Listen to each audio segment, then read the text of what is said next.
वो कोई सीक्वेंस होता है, उस पर नहीं लिखा हुआ ये फेक है या रियल है, उसका सिर्फ काम है जनरेट करना और आगे दे देना। आगे जो डिस्क्रिमिनेटर ये पुलिस वाला जो सिक्योरिटी गार्ड हमारा बैठा हुआ है, ये फाइनल करता है ये रियल या फेक।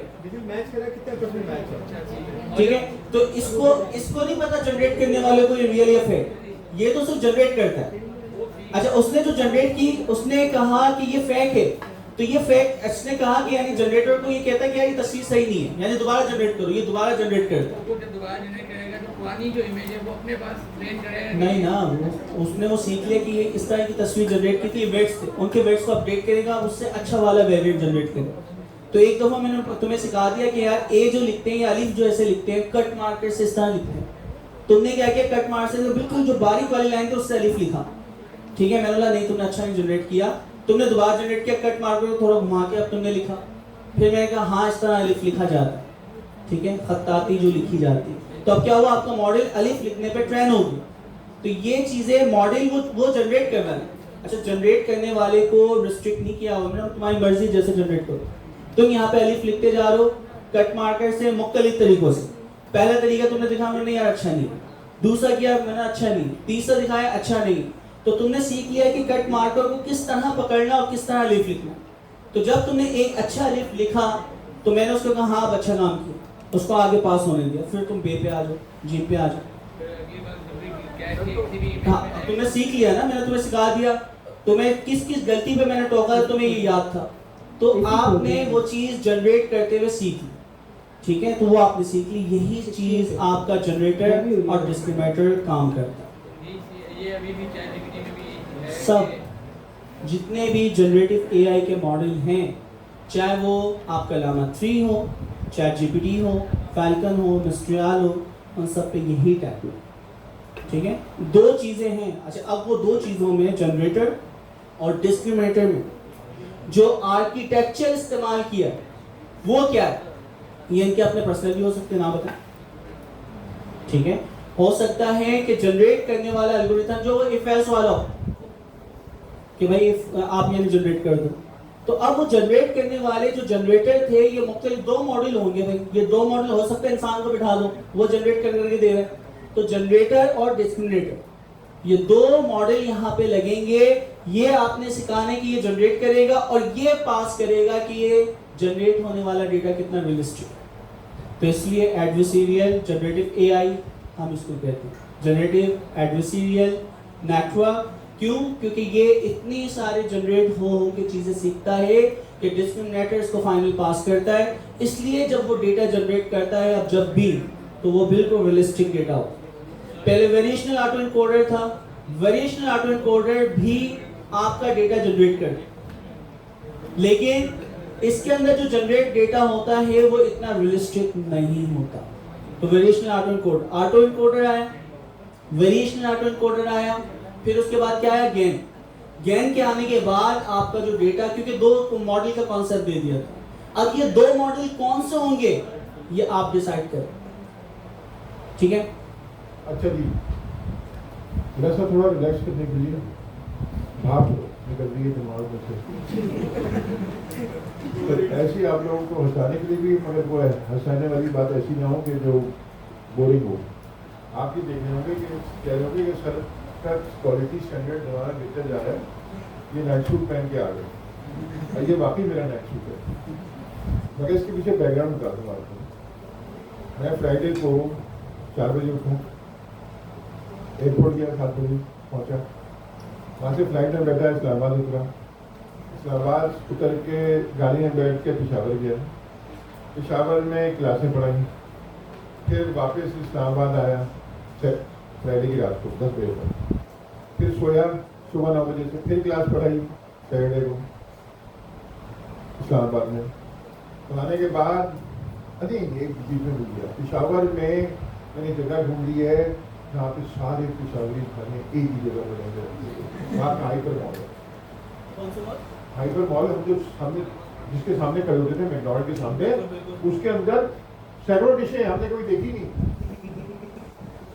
अफगानी पुलाव खाना पड़ता है मुझे, अच्छा उससे थकन हुई, खाने में थकन हुई, अच्छा चर्ची टिक्का खाने से थकन हुई। फिर मैं इस्लामाबाद पहुंचा, रास्ते में हमने TKR पे खाना खाया, वहाँ पे हमने चपली कबाब खाए। अब इस्लामाबाद पहुँचा, फिर सो गए खाते ही, क्योंकि वो सुबह उठा, फिर क्लास में गया, फिर क्लास में वापस आया, 6 बजे लाहौर के लिए निकला। जब लाहौर के लिए आधे रास्ते में पहुँचा तो RBL साहब का पैगाम आ गया कि हम मिलेंगे कल, तो वापस आ गए। आधे रास्ते वापस काट दिए, फिर लाहौर आए, सॉरी फिर इस्लामाबाद आए, फिर इस्लामाबाद से टिकट चेंज कराया, फिर 1.5 घंटे के बाद यानी 5 बजे उन्होंने टाइम दिया था, 7 बजे मुलाकात हुई RSB और KPP गवर्नमेंट से, उनके लोगों से, यानी वो KPP के मिनिस्टर के घर में। फिर क्या किया, फिर जगह सियाल में जहाज में बैठने का जहाज कैसे इस वक्त तक दानियाल भाई मैं पक्का हो चुका, मैं आराम से बैठा खानों का सोच रहा हूँ, इधर उधर देख रहा हूँ, दानियाल भाई के लिए लड़की ढूंढ रहा हूँ। अच्छा, फिर क्या हुआ, अब 10 बजे, 11 बजे, 12 बजे, 1 बजे, 2 बजे, 3 बजे उन्हें जाते लाया।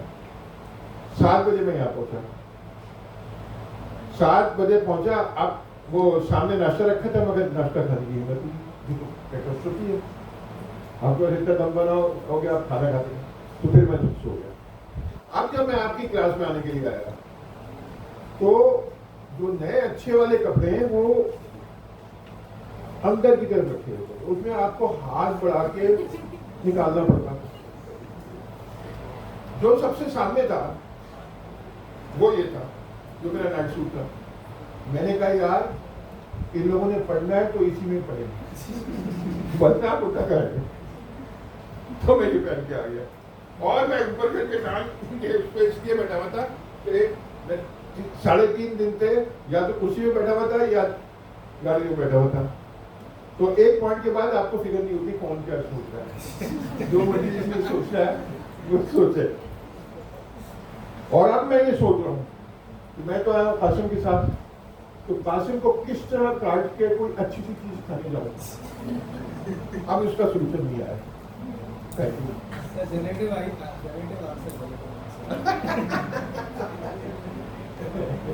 ये तो हमारे पास सेठ है, अमीन सेठ, ये तो पता नहीं क्या क्या खिलाता है, मैं खाया कभी नहीं है मगर सुना है। एक और तरह से एंटरटेनमेंट हमारी मामू है लंदन से, 35 साल का, पूरे गोरे बन गए, बिल्कुल गोरे वाली आवाज, सब कुछ गोरा। अच्छा, यहाँ पे वो बंगाली खानों में खाते रहते। मेरी अम्मी का बिरयानी वो निकाली पुलाव, उस पर डाल ली निहारी। अच्छा, नया भाई आया था तो अम्मी ने 2 मिनट तो बर्दाश्त किया, उसके बाद उसके ऊपर हलीम डाल दिया। अम्मी का सब्र का पैमाना ले गया, अम्मी ने पकड़ लिया, छोटे भाई ने, तो बेटे क्या करोगे? तो वो तो बोला, बोले साहब actually I used to eat in Bengali food restaurant and in those restaurant they serve this type वो सब्जी चावल ना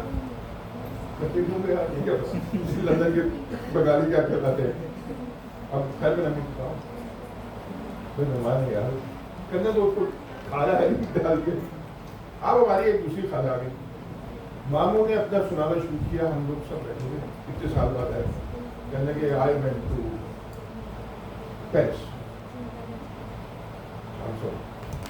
ओके,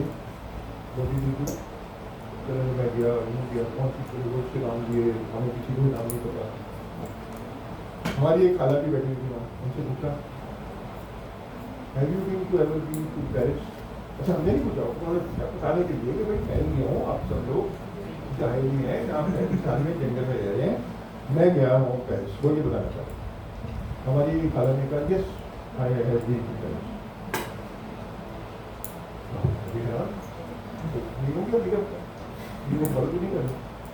फिर मामू शुरू हो गए इटली बता रहे हैं कि भाई एक माम उसमें पैसे फेंकते हैं, आपकी विश शुरू होती है, सारी कहानी सुना रहे हैं। कहानी सुनाने के बाद जोश में आके पूछा तुम ही खा कर sister have you been to Italy? कहने लगी यस। अब हमारे मामू का ना बिल्कुल न्यू वर्ड आ गया। फिर कहने लगे बेल्जियम यूँ खूबसूरत है, ऑस्ट्रिया यूँ खूबसूरत है, मैं तो कभी गया नहीं। ऑस्ट्रिया अच्छा भी नवीन भाई कहते हैं, वो भी कहते ऑस्ट्रिया से आगे कोई नहीं है, ग्रीन टी और सब, और फिर उनकी कॉफ़ी वगैरह भी कहते हैं, और में कॉफ़ी बड़ी अच्छी होती है। अच्छा तो मामू ने अब ऑस्ट्रिया को सुनाया आ रहा है, अब उन्होंने सोचा इनके तो बाजार भी नहीं गया, पूछा करके माँ हालांकि जो देखा मैंने है भी तो ऑस्ट्रेलिया यस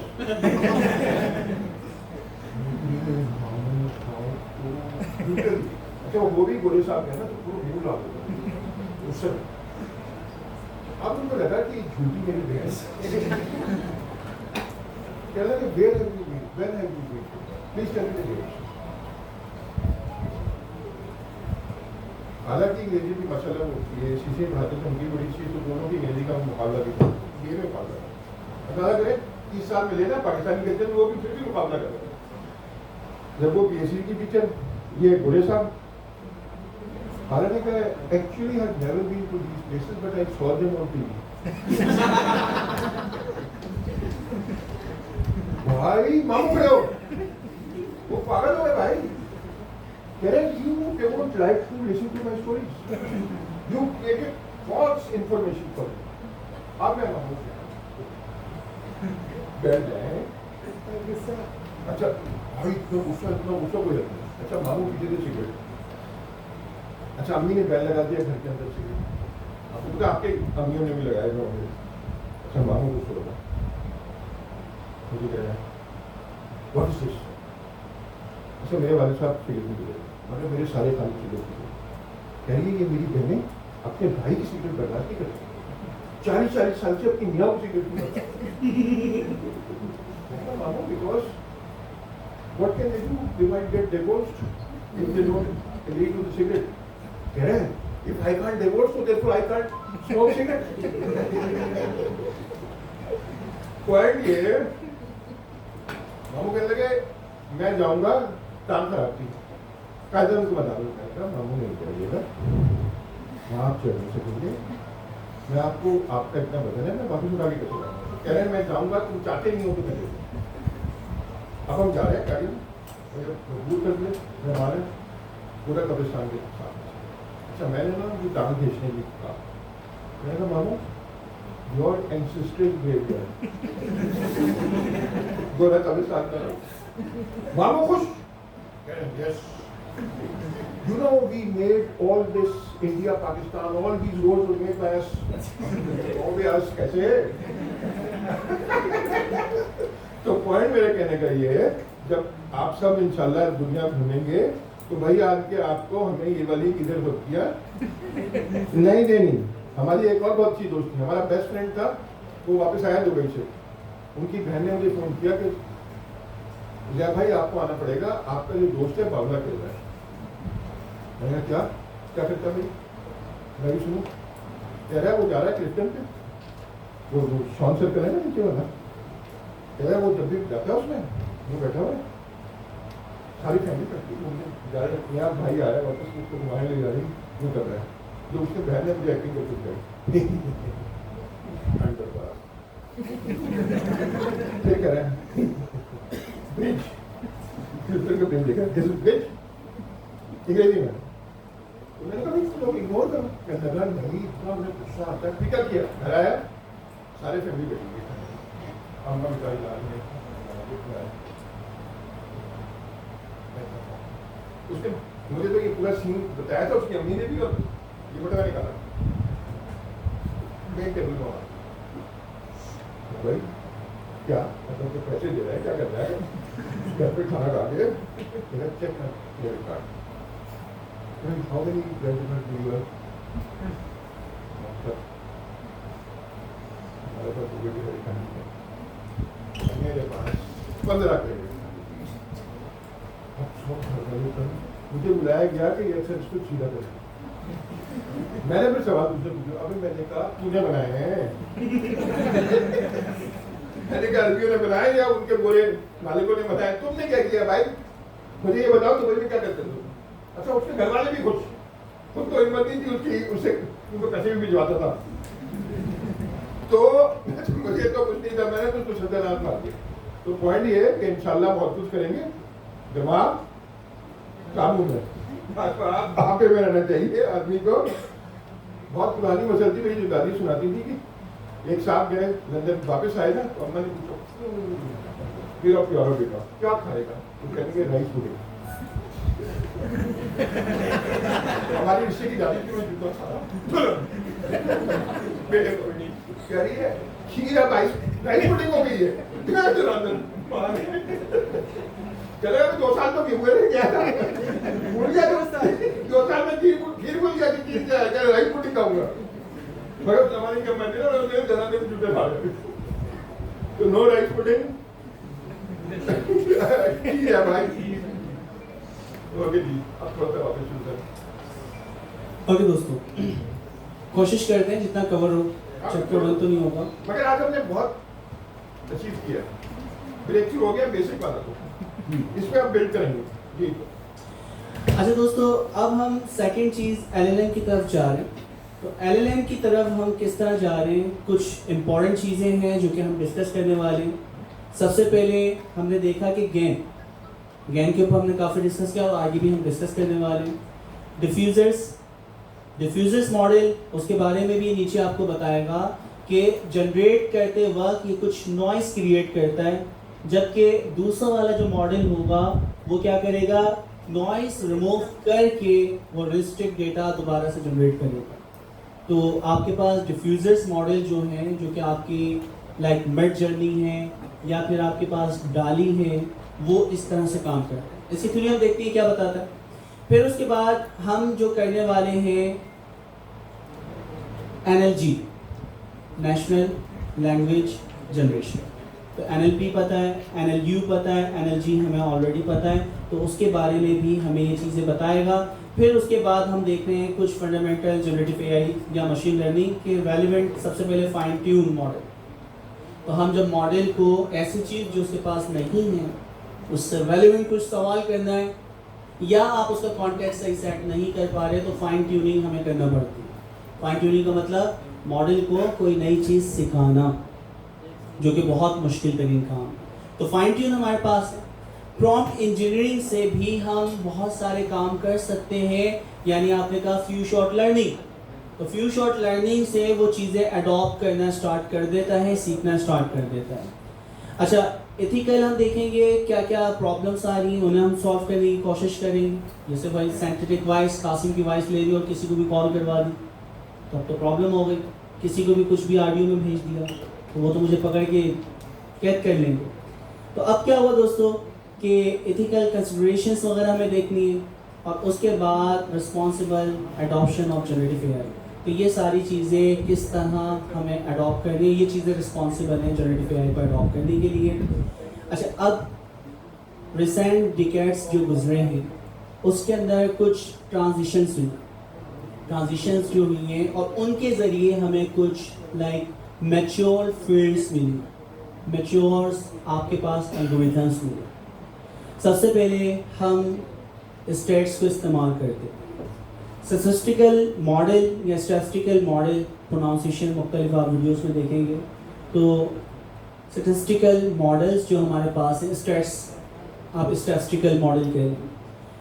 स्टैट्स की बदौलत जो कि आपके पास रिग्रेशन है या फिर पॉलिनोमियल रिग्रेशन है, इन यानी एल्गोरिथम से कुछ मैच्योर एल्गोरिथम बने जिसकी बदौलत हमने मशीन लर्निंग को हासिल किया कंप्यूटर साइंस में।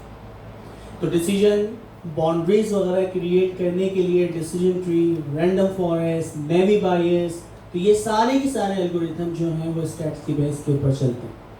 तो स्टैट्स मॉडल्स जो हैं इनकी बदौलत हमें आर्टिफिशियल इंटेलिजेंस के अंदर एक फील्ड मिली, मैच्योर फील्ड, जिसका नाम क्या है, मशीन लर्निंग।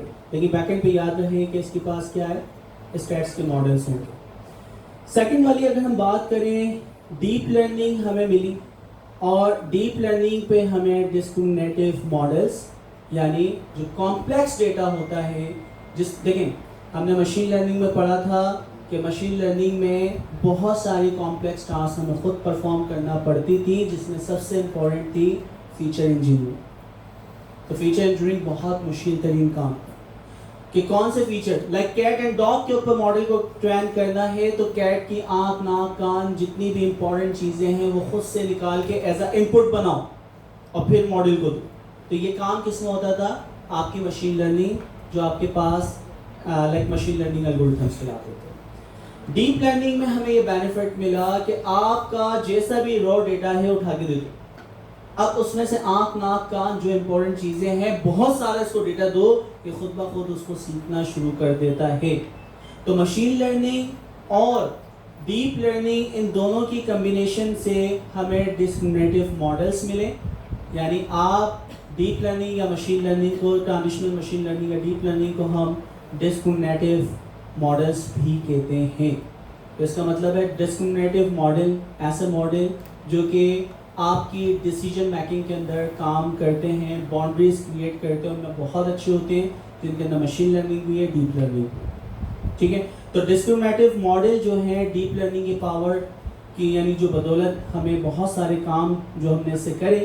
सबसे पहले image recognition, voice recognition, NLP, इसके ऊपर बहुत ज़्यादा काम हुआ। NLP बहुत ज़्यादा मैच्योर हो गई।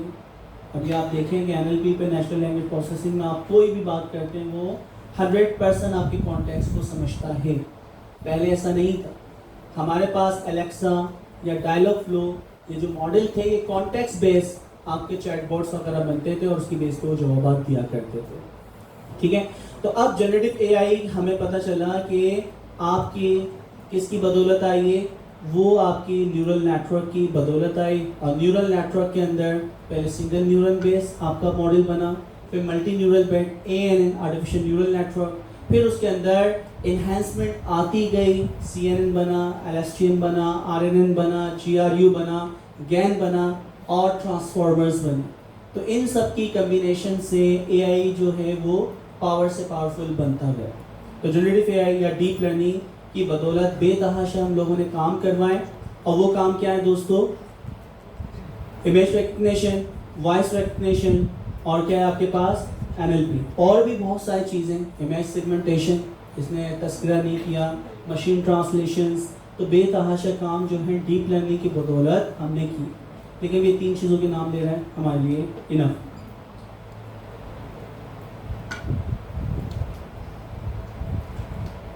कासिम भाई, एक बात समझ में आई, जो ChatGPT कहता है कि मैं मॉडल ट्रेन कर रहा हूँ, तो इसका मतलब ये होता है कि वो कंटिन्यूसली इंटरनेट से डेटा उठा रहा है और उसको गैन्स और ट्रांसफॉर्मर्स के दरमियान से गुजारता है। ओके, सही। अच्छा, ये आप जो बात कर रहे हैं, हमारे जितने भी अभी जनरेटिव AI बेस्ड मॉडल हैं, इनकी ट्रेनिंग पर्टिकुलर टाइम तक की फिक्स है, एक विंडो। जैसे हम ChatGPT 4 की बात करते हैं, दिसंबर 2023 तक का जितना डेटा है वहाँ तक ट्रेन है। अभी तो वो ये कर रहा है कि डेटा उठाया, उसके एक पेज उठाया, हमने वेबसाइट की जी, उसको ट्रांसफार्मर जनरेटर को कहा कि जनरेट करो, उसके टोकन आगे बनाए, उसे जनरेट करके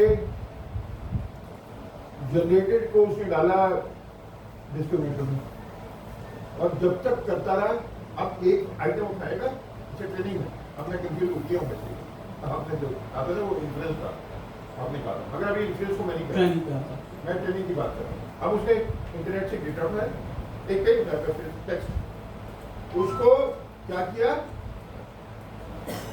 जनरेटर में डाला, जो ट्रांसफार्मर जनरेटर है, डालने के बाद जो फेक चीज निकली वो डिस्क्रिमिनेटर पर डाला और उससे कहा कि ये असली है, नकली है, असली के साथ कंपेयर करो, एक्यूरेसी लेवल क्या है? हाँ, आपकी एक्यूरेसी। ये होता रहा, नया नया डेटा उठाता रहा, और जब तक ये ट्रेंड होता रहा साइकिलों में, यानी एक आइटम पे उसने 50 किए, तो अगर दुनिया में 1 लाख आइटम है तो 50 लाख इटरेशंस की, और वो ट्रेन करता रहा।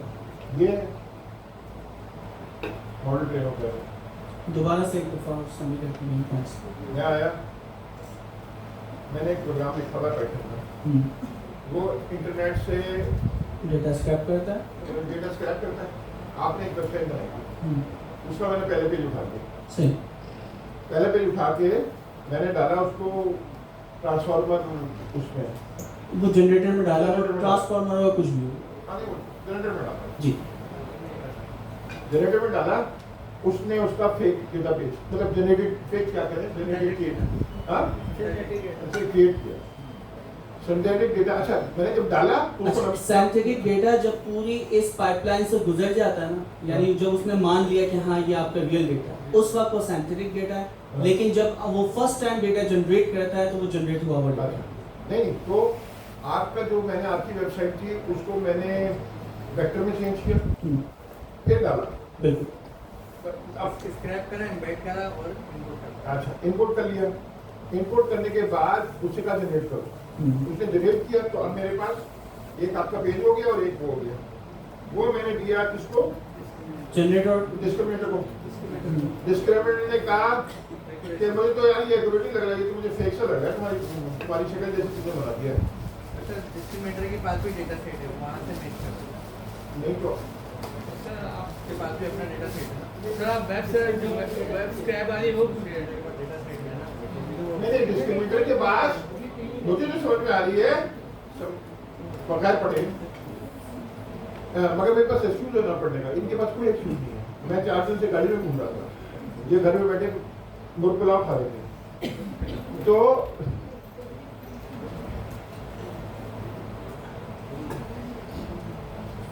इस एग्जाम्पल में बताओ, अगर तुम्हें आसिम की वेबसाइट है, हमने इसको स्क्रैप किया, उसको नंबर में कन्वर्ट किया, मतलब कोई बैड करके नंबर में कन्वर्ट करके हमने डिस्क्रिमिनेशन को जनरेटर ने एक रैंडम नॉइज उसके साथ मिक्स किया, हमने मिक्स किया ना, इनपुट आया और वो नॉइज दोनों को मिला के एक नई चीज या एक नया वेब पेज। उस वेब पेज को हमने लिया जो जनरेटेड है, अभी जो फेक कह रहे हैं उसको, और जो ओरिजिनल था आसिफ भाई का बना उसको डिस्क्रिमिनेटर को दिया। डिस्क्रिमिनेटर से पूछा ये कितना करीब है, उसने कहा ये बिल्कुल भी करीब नहीं है, इतना भी शक्ल जैसे बनाया। अच्छा इस पे एग्रीमेंट है अभी। मैं ये तो सबसे सर मेरा क्वेश्चन ये है बिल्कुल शुरू में कि हम किस फेज में हैं? हम ट्रेनिंग की बात कर रहे हैं अभी ट्रेनिंग की बात है नहीं, तो फिर आप जो डिस्क्रिमिनेटर को देकर उससे पूछ रहे हैं ना, तो ये ट्रेनिंग नहीं है। आप जब ट्रेनिंग करते हैं तब आप डिस्क्रिमिनेटर को देकर उसे बताते हैं, क्योंकि आप उसे ट्रेन कर रहे हैं। ट्रेनिंग तो हम कर ही रहे हैं अभी, तो क्या आपने क्यों कह रहे हैं कि ट्रेनिंग करा? हम सिर्फ ट्रेनिंग की बात हो।